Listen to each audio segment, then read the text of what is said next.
So welcome everybody to this beautiful session. And today I have the honor to sit with a very beautiful guest. Her name is Lynn Forrest.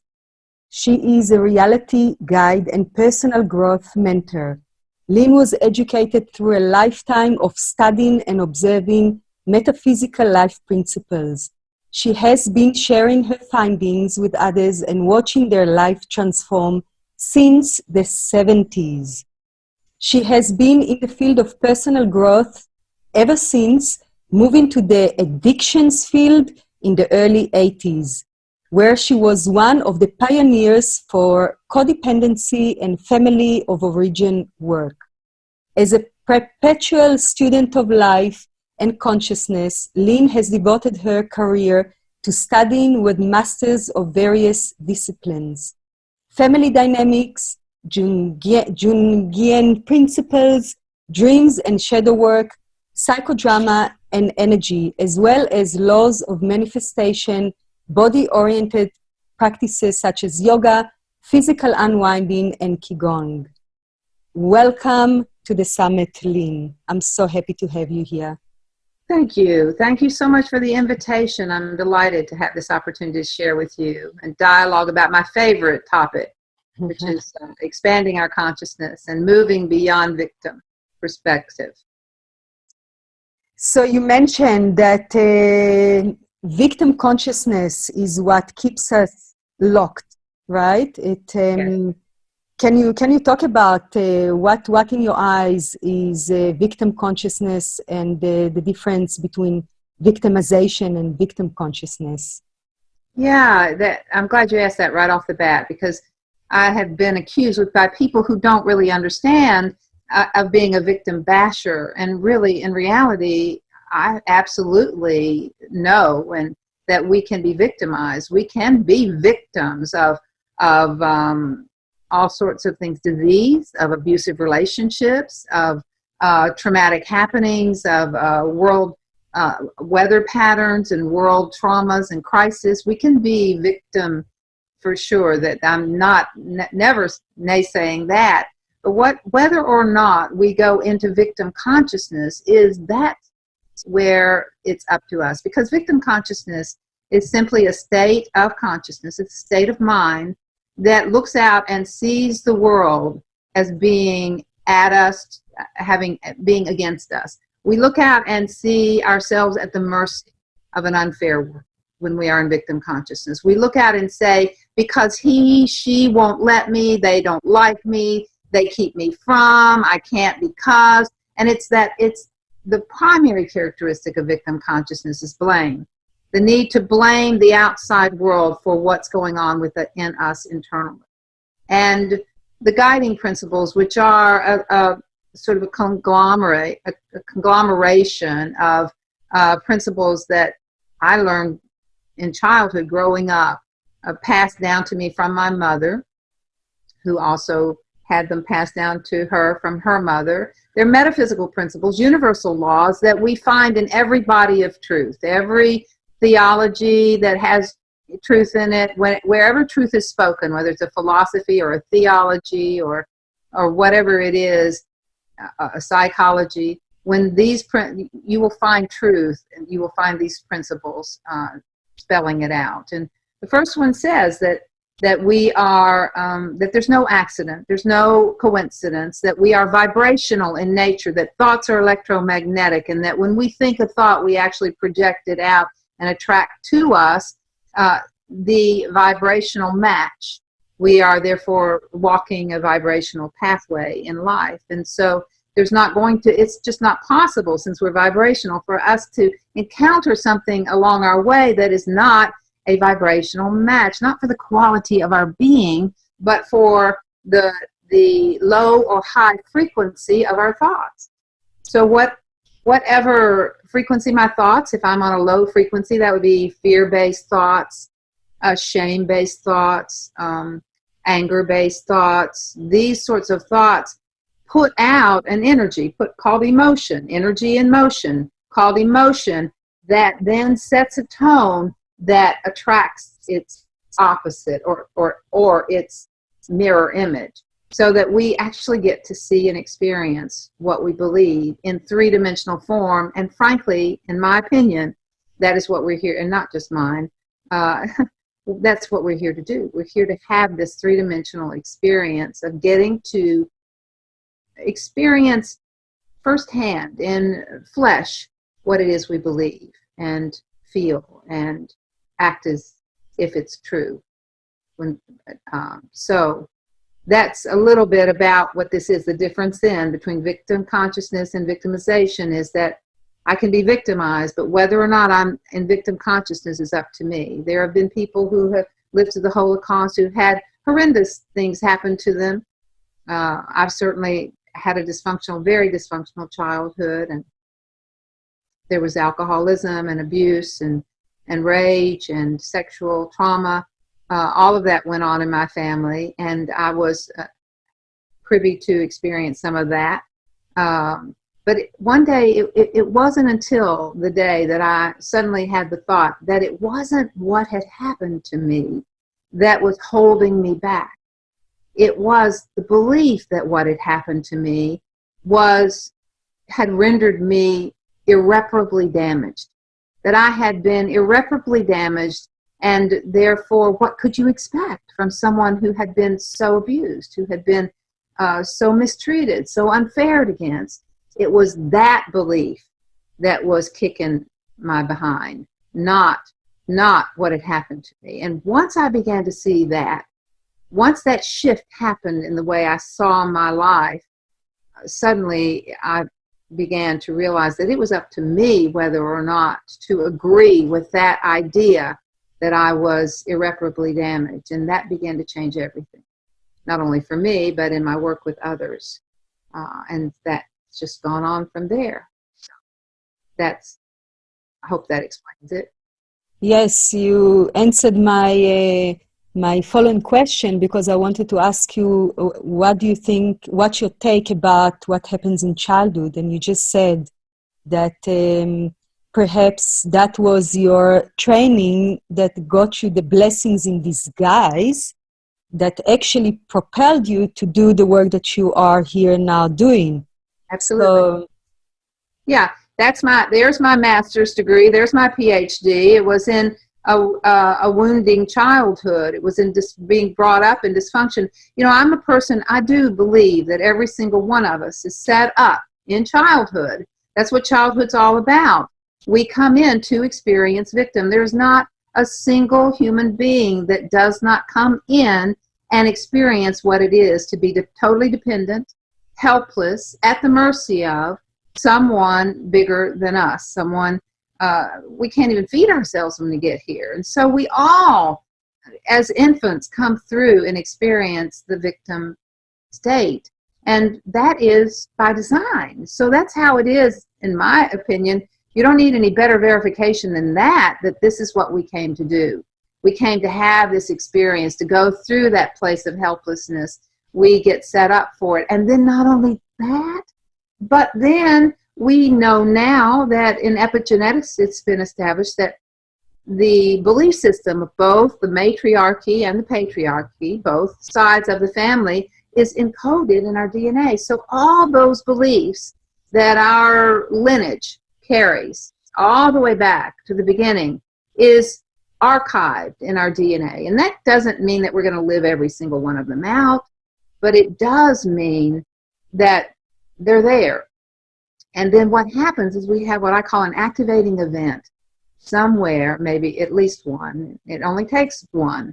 It doesn't have to be a whole litany of them, although it most often is a sort of a theme that begins to happen and it can begin to happen even in utero, where we have a toxic womb, a parent who's lost in drug addiction or alcoholism, and so the womb is actually toxic for the fetus.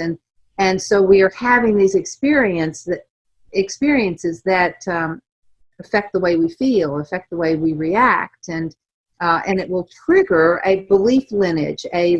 From our heritage, we will, because the brain is always looking for explanation. What does this mean? Why did that happen to me? And that archive belief lineage will actually present, well, maybe it's this, maybe it's because you're not lovable enough, maybe it's because you don't deserve, maybe it's because you're worthless. And we will lock on to a lineage belief and take it on, and that will become the way we see ourselves. We will actually take on that identity, because when we believe what we think, we both feel and act as if it's true. That's what I call the reality formula. It's how we create the reality that we experience in life. So all of us are set up in childhood with a particular story that came to us through our lineage that we then, so how can this be a problem? How can it be that it's not supposed to be? It is what we came to do. I believe that we are heroes, having a heroic journey here. We came here to have this Wild West ride that we are having through our setups and through our life. And these very setups are the things that set us on our path. For me, it's what set me up to do exactly what I'm doing today. I had a mother who handed me universal principles, and I had a father whose family system was total dysfunction. So I had the tools, and I was given the place to play them out and live them out, learn, and practice, experience, and experiment with them. And that is exactly what I've been doing all of my life, and then writing what I experience and sharing it with others. And that, I'm really clear, is what I'm here to do. So I just keep on doing it. So tell me, how does one unlock that wiring of the lineage, what passes through our mother line and father line and is in our DNA? How do we actually move beyond it? How do we break free from it? Well, the first thing that we do is we just begin to recognize it. And and that requires that we get willing at some point to put down the pointing finger and blaming the world around us. As long as I believe that the world is happening to me, against me, at me, that I have to protect myself, the world is dangerous, that things happen that shouldn't be happening. These are all the ways that we think. These are the kinds of thoughts we have when we are in victim consciousness. And so the very first thing that we begin to do in order to shift it around, to find to move to a place of empowerment rather than disempowerment, is we stop making it a problem, meaning not that we don't have emotion around it, not that we don't need to have our feelings about it, not that there's not grief and sadness and hurt and anger, and all of that is in the cells going along with, that accompany the belief lineage that we have taken on. So we are going to move through that, but it's when we stop making it something done to us and begin to understand that we are co-creators. We co-create by believing what we think. The world is mental by design. And one of the things that I learned early in life that the ancients taught, and that is the ancient wisdom keepers taught, and that is that the world is all 400 billion plus galaxies in the universe is all of that is happening in the one mind of the source, of the creator source. And so there's no separation, it's all, and we are therefore all expressions of, extensions of that one mind. And this is how it is that we are all one. We all come out of the one mind. We are thought projections of the one mind. And so we know, therefore, that the world is mental. The alchemist taught there's only one substance, and everything is made of some composite of that one substance. And that one substance has 4 ingredients. The alchemists name those as earth, air, fire, and water. That those are the ingredients of the one substance, but the one substance is consciousness. We know this, so this as I move my hand through this field of energy around me, it is not nothing. It is not it. we like to say, well, there's nothing between me and the screen or the monitor, or me and you. There's this space, but space is filled with living energy, and we know that our lives are dependent on it, because with every breath we take it in. And so it's when I breathe in, that is consciousness. That is the one consciousness. I've often said that when I leave this planet, when the breath leaves this body, I go with it. I am that. I am that which fills this body, not the body itself. And this is, so we began to stop being confused about that. And we began to understand that there's nothing that happens in my life that I didn't collaborate by believing what I think. And then I learned to question what I think. I learned to notice what frequency my thoughts are on, what that creates for me. And I began to learn how to take responsibility for that, which is not blame myself. That's not what self-responsibility means, although that's a common idea. We tend to think that to take responsibility means to blame ourselves, and that doesn't work either. It doesn't work to blame others. It doesn't work to blame us. So, I have so much to say on all of this, but it's just that sort of understanding that we are, what we experience is going to be a reflection of some part of our own mind. That's only always true. So meeting you, it's like, well, what if I have a resistance come up in our conversation and I think a negative thought about you? Then from where I stand, taking self-responsibility means looking inside me for where I have judged me for that very similar sort of thought. It's like, this judgment I have about her, where am I holding it against me? Let me find that, because I know that it's not going to be accidental that you and I are having this encounter. Right. And anything, my reactions are the doorway to clearing and to recognizing what it is, what part of me you're carrying, what part of me you're reflecting. Did that make sense to you? Yeah, absolutely. So that's the observer that lives within us, that constantly see what happens, and to be able to see the teachings in every situation that happened to us, and use those teachings as primal keys to open the doors that follow our journey. I found that to be, what this is doing is this is purposeful. It's not like, oh, well, we're just going to send humans down to planet Earth or to have a human experience. We're going to go down there and have this terrible, horrendous experience while we're here. No, we're here purposefully learning how to become collaborators and co-creators with the one mind. We are extensions of that.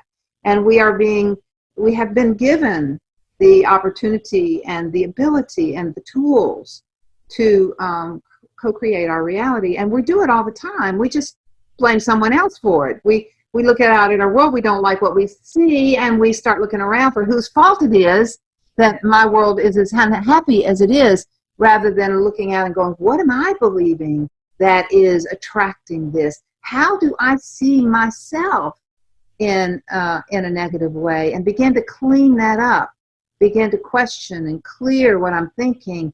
And we more and more become, therefore, able to co-create the world we want to see, instead of the world that verifies our belief in a dangerous, scary place, planet Earth being a scary place.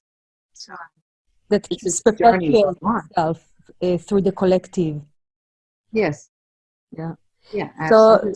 So I would like to bring it to address the collective sexuality state of our humanity. And just recently with the huge, overwhelming Me Too movement, it really looks like an epidemic of sexual abuse. And how do you see it as a collective way to shift beyond it? Or, what is your take on that? The Me Too movement is an important movement, but not necessarily, in my mind, in the way that we commonly think. It is good that we're talking out loud about the covert abuse of women and children in our world, and that we want something to be different, and speaking up about it is certainly fueling that desire for a different experience and a different reality for females on our planet. The only thing about that is that when we talk about it, and then we have to be careful about perpetuating the idea of ourselves as victims. When we stand up and we begin to say, well, this happened to me, well, that happened to me, well, this, and then it actually begins to be, we more and more solidly identify with the victim archetype. And to me, this is a dangerous thing. This is like, well, it's at least an unwanted thing. It's going to for sure be an unpleasant thing, because if I see myself as a victim, I'm going to feel and act the part. And if I'm feeling and acting the part, what frequency am I sending out, and what am I going to attract back my way? And so it really is about understanding that while it's important that we talk openly about it, it's more about looking at our life experience from the perspective that says, how is this, rather than a problem, how is it an initiation? It's not about me bashing men. Men have or women. It's not about seeing women as the poor victims and men as the victimizers. It's not that sort of thing, because frankly, men have their own setup. They are also trapped in a story about, and a very confining, limited expression of their being. And what we're really wanting to move towards in humanity, and I think we're being offered this opportunity, which is why all this is up. We know that it's always darkest just before dawn. And that's how I see our world right now. There is so much being blown wide open, being brought into visibility, and on so many levels, Me Too just being one level of many. And it feels like it's really dark. It's like all these bad things are happening, terrible things are happening. And it really is a call. It's an awakening. We are being called to awaken, because what we have here is the opportunity to step into a higher state of consciousness, go beyond third dimensional, sort of polarized, seeing everything as duality, good, bad, right, wrong, male, female, et cetera, et cetera. Everything is, we live in a world of duality, and that is, it's not reality. It's a mindset. And so we're being offered the opportunity to step up and to move beyond Blaine, and to really begin to understand that we are all part of the one. It's the yin yang. It's the dark and the light. It's the masculine and the feminine. And the further we try to get away from the dark, it's sort of like, here you are in the yin yang, and you've got the circle, and you've got the dark and the light, and you're busy trying to flee from the dark, but notice it just goes with you. You can't get rid of it. It's because it both is required, and we are all both masculine and feminine, and we started beating down the feminine in our own psyches long time ago, thousands of years ago, where we began to berate the feminine and see it as, and what is the feminine? It's the intuitive. It's the receiver. It's the receptive. It's what we decided on some level as humans that rendered us weak and helpless, and we turned on it. We wanted to get rid of it, and that's been sort of escalating, growing. We've seen it now, and it's played out between the sexes and all of that over the millennia. But now is a time where we're beginning to recognize that it's not about persecuting the persecutors, which only then turn us into persecutors as women. It's about recognizing, no, it's understanding that we are both and that we each have a masculine and a feminine. And we want to learn how to live in harmony with these polar opposites that are, in fact, part of the same. The one, it's like heads and tails on the same coin. You've got both sides, and we have both within us. So how do we make peace with that? And now we've kind of gone the other extreme. Now we're sort of like devaluing the masculine, the logic and the intellect and the analysis, and we want to make that wrong. And it's not about pushing against, it's about marrying the two. This is how I see it. Absolutely, absolutely. That's very beautifully said. And you said something really important that I want to come back to. You talked about an initiation, which is a very powerful way to look at it. And I totally agree with you. I think that if we look at our personal life and everything that has been happening, the good and the so-called good and bad that we call it, which is beyond good and bad, and we really sit with it and let it unfold its own gifts in disguise, and what is it here to actually teach us and bring us to our next level of evolution, if we're willing to accept it as an important part of the journey for whatever reason. That's right. Absolutely.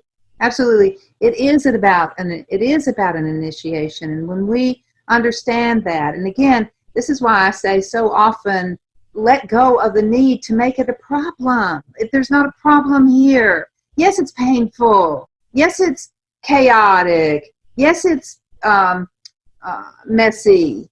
But that is not a problem. That is everything. As expansion happens, it has these stages. It has the stages of this of total chaos, and we know that before things can. Before we can change anything, the status quo has to be completely disrupted and becomes chaotic, and then in order for it to settle down into a new order. And this is just the dynamics that is. So it's not a problem. It doesn't mean that painful things aren't going to happen, but it's also important to remember that we are eternal beings. We are energy. Energy never dies.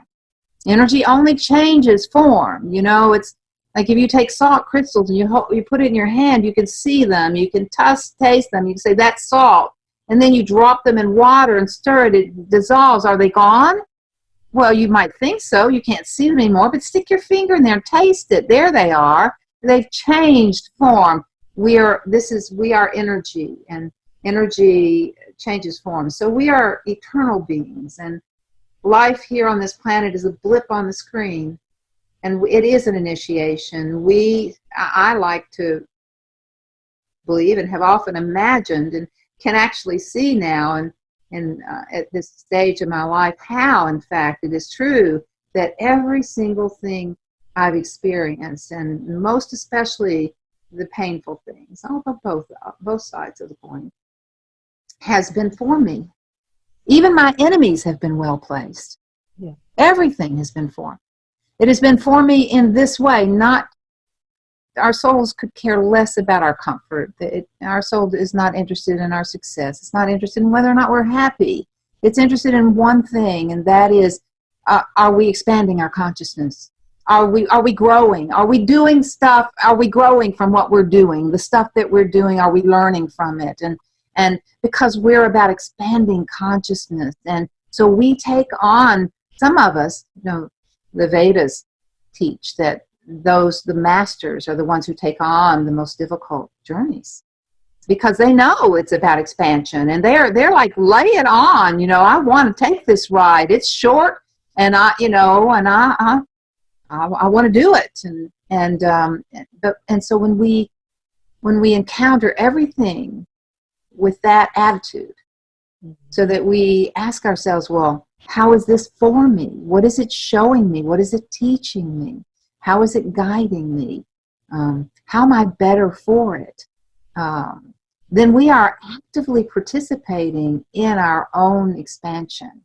And that is what a conscious being is. It's someone who knows that they are here to have this experience and that they get to collaborate and be a part of it. They get to direct it. Right. In that way. Yeah.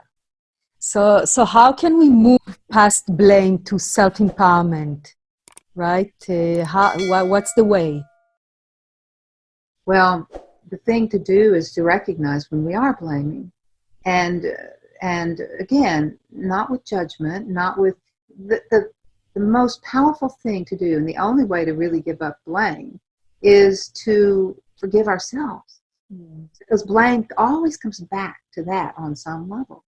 The things that we judge and blame out there in the world, that we're pointing out there and saying that shouldn't be, and you did that to me, and very often in the very moment that we're pointing the finger of blame, we are doing the very thing that we're blaming them for. And we are at the very moment that we're pointing out who's to blame and what's to blame. We are calling ourselves out on something in us that may not look exactly like that. We may not be doing it like that. We may not be doing it to others, but we are certainly doing that thing to ourselves. And so that's the work. And what I have found in my own journey is that the more often, and for me, these principles are so alive, and there's 10 of them, 10 guiding principles. And it'd be great if we supplied that for any of your listeners who want that. I'd love to supply those guiding principles, because these are the laws of manifestation. They're the laws about how the mind works.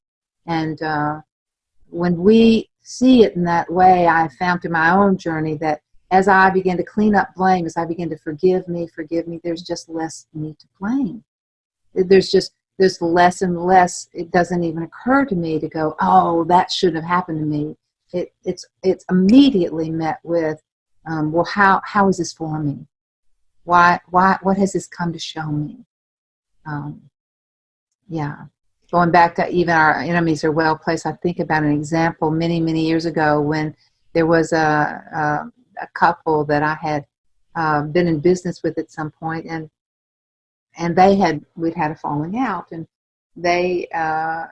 so later on, some years later, when I had been offered a job, that once they offered the job, they went back and spoke with the board about bringing me in, and I didn't hear back from them for some time, and then finally when I did hear back, I found out that one of these people that I had falling out with was actually on the board and had stood in the way and said, we don't want her here for whatever reasons, and by the time I found that out, I was already so glad that I had not heard back, because I'd said, yes, I would do this. And I was ready to sign papers. If they'd come back with them, I would have signed them, locking myself into a contract that actually within a few weeks after being offered that job, and I had taken on another opportunity that turned into such a beautiful avenue for me. So again, even this quote enemy, this person who was trying to block me, actually stood in the door, keeping me from going down through a doorway that was not right for me. So you see, it's always working for us. We may not see how or why in the moment, but it's just the way it is. When we line up with that, it becomes very obvious that that's the way the universe. This is a living intelligence. We have this opportunity to be in dialogue with this living intelligence that is the universe, and it does respond to us. It is the one mind. We're extensions of it, and we are absolutely in constant connection with it, or as much as we're willing to concede and to recognize. That grows as we get more willing. Right. And that feels to me like being in complete trust, knowing that, as you said, the universe is working for me and it's not happening to me. There is a bigger picture, and we can't always see it from where we are at. sometimes we need the time and space to look backwards and see, oh, actually that was such a blessing, which at the time it didn't feel like it.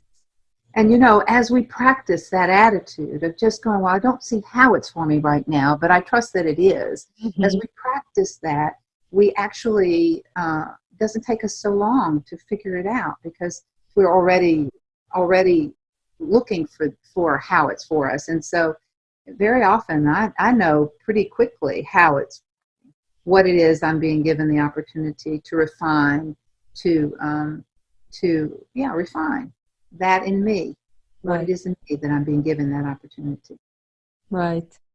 I'm totally with you on that one. I also learned from my experience to just surrender to the sometimes a storm that happens in my life, and I don't even try to analyze it too much with the mind and try to, you know, get all the answers right there and then. I just surrender to the trust that it is serving me in whatever way, and yeah, I'm going to find out when the time is right, and for the moment I'm just trusting that it is for my own good. Absolutely. That reminds me of, you know, the victim triangle that I started out writing about so many years ago. Stephen Cartman's triangle. He's wonderful at doing relational diagrams, and that diagram of the 3 roles that we play when we are in victim consciousness. And the victim, when it's an upside down triangle, so the victim is at the bottom, and then I've done an upright triangle at the top. That is the observer consciousness. That is that collaborative, co-creative consciousness that we can move to as we give up blame. But those 3 roles at the bottom, the victim, the bottom, that is each one of those roles have a particular energy, and the victim is the collapse energy. We all go into victim as a way of entry onto that triangle, and so for a moment, and when we teach this model to kids, we call it the helpless baby. It's that place, like I said, we come in as helpless babies, but it's that place that we go to anytime something happens out there, and like we can move in and out, on and off the triangle all day long, but the helpless baby is that place of going, oh, I don't know what to do. I don't know how to. I don't have what it's tied. I can't figure this out. It's too much. It's that place of collapse. But that is necessary. That experiencing of necessary is the preparation for the higher form of surrender. So from collapse to surrender, these are the gifts. So the victim brings that as we go through that and evolve and mature and move past the collapse, it allows us, it teaches us how to move to the top pinnacle, the opposite triangle at the top, to the very top of that, which is all about surrender. It's all about recognizing the phrase surrender to win, understanding that when I let go of the need to control, when I trust that I am being led, and when then what happens is I become movable. I become available to be moved. And to me, that is the greatest yearning. That is the greatest desire for me, is to live in surrender to that which moves through me and moves me. And that, I think, is the aspiration for those of us who have been down here in collapse, is to recognize that it's taken me somewhere. It's teaching me how to surrender rather than, because the opposite of collapse is, when we get down that triangle, is now I'm going to attack. Mm-hmm. So I'm going to move to attack, or I'm going to move to control and straighten the world out. I'm going to be a problem solver, the fixer, the one who makes it all okay. And these are defense strategies that we play on the way to learning how to transform collapse into the choice to surrender. Right. Does that make sense? Yes, that makes sense.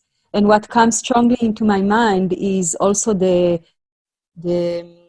essence of compassion and self-love, because it feels like when we have that self-compassion to understand that we are perfections, and we do have the weak sides and the sides that are maybe harder to love in ourselves. And when we accept that and we have that compassion towards self, then it's easier to see it in the other as well. Yes. And again, I go back to the yin yang and the cycle of the wheel. The wheel, the Buddhists talk about the wheel of life, that we're all on the wheel. And it's true, so again, if we have this circle here, and at the bottom is the victim triangle, and it's victim consciousness, and at the top is the Trinity, and that which we truly are, that which is behind the whole setup, that which propelled us into the desire and showing up here on this planet to take this journey. So if we have both, what we want to do is we want to get up here and live up here. We have this idea that healed means I never go down again. But wheels turn. They turn. And, so if you start here and the wheel is turning and you're going to be up, but if you were to stay up, what would happen to the wheel? It would be a flat tire. You would be stuck there. There would be no movement. So yes, you're going to go back down into victim consciousness. You may do it several times today. That is, it's not how many times we go into victim consciousness. It's how long do I stay there? Right. What do I learn from it? How does it, and that is propelling me forward. So not only is the wheel going up and down, it's also going forward.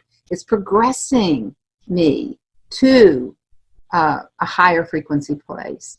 And so it's understanding that, and that for me helps me be patient with me when I'm down in it, because I need to, and I only need to go there as often as I do. I can know that for sure. How do I know that? Because I wouldn't be there if I didn't need to be. If there wasn't something there for me to see, if there wasn't something there for me to refine.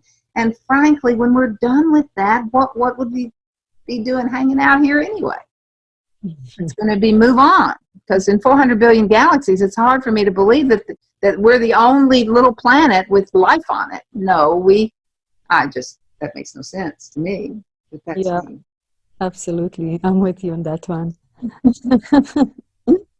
Yeah, you said it so beautifully. It's not how many times I go there, it's how long I need to dwell in it, and how quick I can realize that, okay, I'm in victim consciousness at the moment, and the compassion for that, and a big hug to self, and okay, I'm ready to move on and turn that wheel again. And and all I have to do, that's why I love these 10 principles, because when we are in co-creator consciousness, when we're in collaborator consciousness or observer consciousness, I use all those words interchangeably, but when we are there, then we see the world through those guiding principles. That is the way, those principles are the way we see life when we are in the higher frequency. We understand that there are no accidents.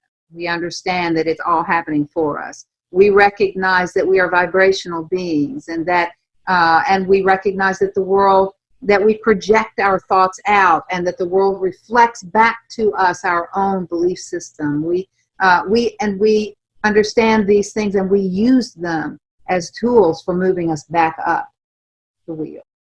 So that's the model. I work with people all the time. That, and using experiential processes, body processes, and that sort of thing to help move them into their heart. Because one of the very first duality that begins to happen in the embryo, there's the one cell divides into two, and then it begins to exponentially multiply from there. But the very first organ that is created in the zygote of the fetus, of the human fetus, is at the zygote stage, is the heart of all things, not the brain, the heart. And it's a circulating chamber with two. It's got two. So the energy is coming up through its core and going out like this. So it's already got two halves. And they actually have found an actual small space in the heart that where they call it dead space. They say there's nothing there. The ancients say that what is there is the void, and the void is the only place on this plane of reality where there is no duality. And so that's why we must go to the heart and to that tiny small space, find that place so that we can move past Blaine and experience the world in unity without the polarities, without the either or, but, and begin to see it as a both and. We begin to see it as the whole yin yang. And so whereas the brain is an organ that was built for defense. It was built to look out and say, well, that thing looks like it could eat me, you know, and then I need to do this and analyze and figure out numbers and break it down. And it's a defense structure. And it is good at that. We need it on this plane of existence for that. But you know, the Egyptians back in the day when they did mummification and that kind of thing, they did that whole process because they believed that you could actually take your body with you to the next world. And so they were busy preparing the body for moving on, you know, and they would take out 3 organs before they would take the body through the mummification. They would take out the interesting organs. They took out the heart, the brain, and the genitals. And then when it was after they had done the rest of the processes and got them ready, they would put the genitals back in because they figured they needed to know their gender, that kind of thing. And they put the heart back in. But you know what they did with the brain? Interestingly enough, they sucked it out through the nose and threw it away because they saw the brain as being of no use in that other world. And I think that is really interesting. Because here we have flipped it now. We think the brain is the primary organ. It's the be-all, end-all. And in fact, this shift I believe we're making is we are learning how to move from the brain to the heart. Did you know the heart also has neural cells just like the brain? It has its own ability, its own brain. It has the ability to think. So we're learning how to become heart thinkers instead of brain thinkers, or again, it's the marriage between the two. That is, we're beginning to learn how to do that. And to me, that's the invitation. I know that may sound wonky to some of my listeners out there, but this is what I've come to see and believe and experience in my own life, is that as I've gotten more and more clear what has happened, is that I've gotten more and more into my heart and being moved by that which sources me rather than figuring it out, analyzing, and trying to make things happen. It's a very different energy when you're moved through the heart. Yeah. Agreed. So tell me where that landed. I would take it a step further and say that we have a mind in our vagina as well. Oh yeah. Oh yeah. Absolutely. Absolutely. Yeah. And of course in our gut, and you know, so we are. Yeah. But yeah, I totally understand what you mean by wholehearted living, where we live, where the energy that governs our life is love. That's right. You know, and also I think of the chakra system, you know, the menorah, the candles where there's the 6 different, the 7, the middle one. And if you think of that as the chakra system, so each one of those arms on the menorah, like the 1st and the 7th chakra and then there's the 2nd and the 6th and the 3rd and the 5th. And then through all of them runs the heart chakra. And every single one of them, in order for us to bring the 1st together with the 7th, the chakra, the 1st, which has to do with belonging on our planet, together with the 7th, which has to do with our celestial bearing and our that being based in that, founded in that, it has to go through the heart. It all has to move through the heart in order to transform, in order to bring those chakras together and into alignment. So the heart is the alchemical kitchen where all of that happens, where all that lining up, all of it goes through the heart. So to me, it is, that is, if I was going to pick a primary organ, it would be the heart. in terms of, yeah.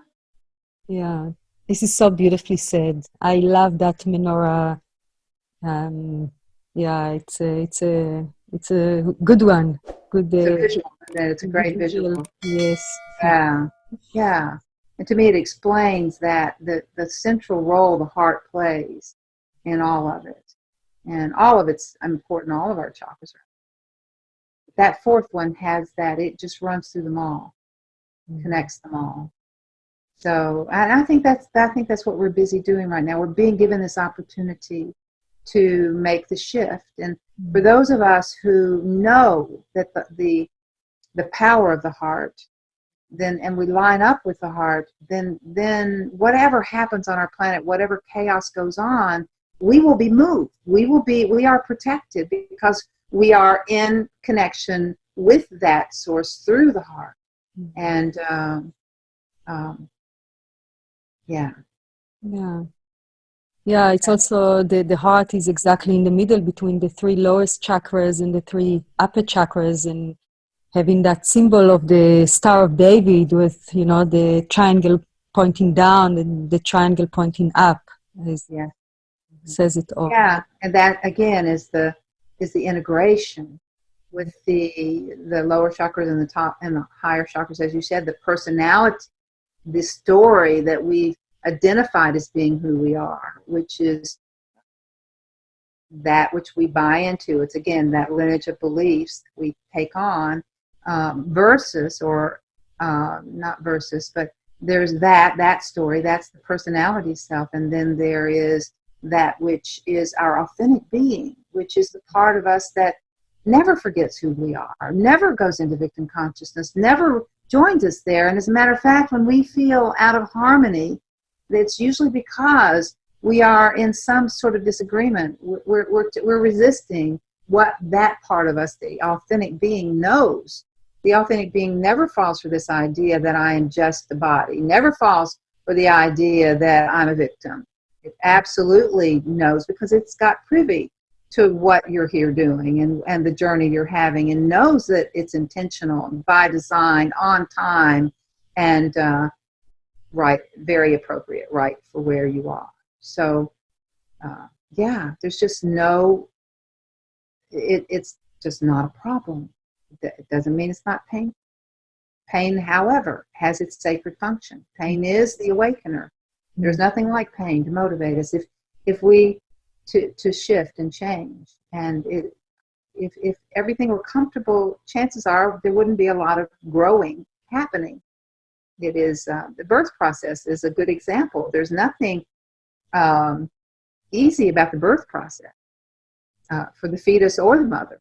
It's a horrendous heroic journey, life-death journey. And so our whole, we're here to take this journey and to experience what it brings. And we can either see ourselves at the mercy of it and feel victimized and see ourselves as victims, which will keep us gathering evidence that that is the case, or at some point we can step back and go and recognize that this is on design, on time, and on purpose, and line up with it. So I think that's the choice we have. And for all of us who have been through any kind of dysfunction, whether it's sexual abuse or, verbal abuse or some sort of craziness, whatever the craziness was that you as an individual were exposed to, because we all have some level of it. When we line up with it and recognize that I took this on, I brought that into my life, this is happening because my higher self said this will take me, expand me the most, and will grow me the most. So when we do that, life becomes a very different place. It becomes an exciting adventure. And for me, I'm all about that. I'm all about it. You are too, I can tell. You're an adventurer too. Yeah. And the risker. It's the willingness to take the risk. Right. To be the very fullest and biggest that you can be. Right. How far can I go? how much can I learn? How much meanness of my authentic essence can I express on this planet? That is what I'm here doing. And to me, that's the purpose. And that's the invitation. That's the invitation, yes. That is totally the invitation. Yeah. Sure. It's been very amazing to spend this time with you, Lynn. I utterly enjoyed this conversation, and we're coming to the end of it. So I'd like to wrap it up. And I know that you have a beautiful gift that you would like to offer the audience. Would you like to talk about that? Yeah, we have a program, a process, a webinar series actually for members that it allows people to have connection and dialogue with me on twice a month. For those who members, they come on live with me, and we actually can process using the guiding principles, using the reality formula to process an event or a place in their life, or if you have questions, that kind of thing. So it's an ongoing, it's called the Reality Formula Live, and it's a program that we're offering. And for this audience, if you use the code word I RISE, in capital letters, I, capital R, capital I, capital S, capital E, as your code word, you will get, for the first 2 months, 50% off of that if you'd like to for those members and for the listeners who are interested in learning a little bit more about the work that I do and speaking directly to me. I invite you. I really, one of the reasons my daughter and I have decided to do that, it was really her idea. She moderates, and I get on there and do my thing with the reality formula. But it's all about community and building community and really spreading these principles so that they're usable, so that people get them and can bring them into their life. And that is really our goal. So we would like to make that invitation for those of you who are interested and are willing to give us your email information and jump on with us. I'd love to have you. That's such a great offer. Thank you very much. So for the audience that wants to work directly with Lynn, this is the opportunity to jump on it and come out of victim consciousness and into empowering state of being that you can actually access all your gifts and live the life. Who you are. Remembering who you are. Remembering. I love it. I love seeing that you are remembering who you are. That is so evident to me. And I appreciate this effort that you are and this offering, the sharing that you're doing with the world and bringing it forward. So I wish you the best of luck with it. And let me know if I can be a further support to you or your cause. Thank you so much. I really appreciate it. You're welcome. And is there any other ways that the audience can contact you, your website? LynnForrest.com. LynnForrest.com will take you to my webpage. And you can also join me on Facebook, friend me there. So I think that will get you there. That will also take you to Reality Formula Live if you go to my website.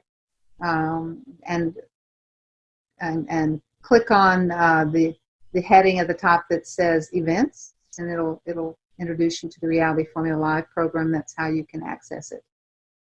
So thanks for asking. Beautiful. Thank you so much. And so I conclude this session and sending the audience lots of love, and to you, Lynn, lots of love and blessings on your journey. And until the next time we meet, ciao. Thank you. Bye. Bye-bye.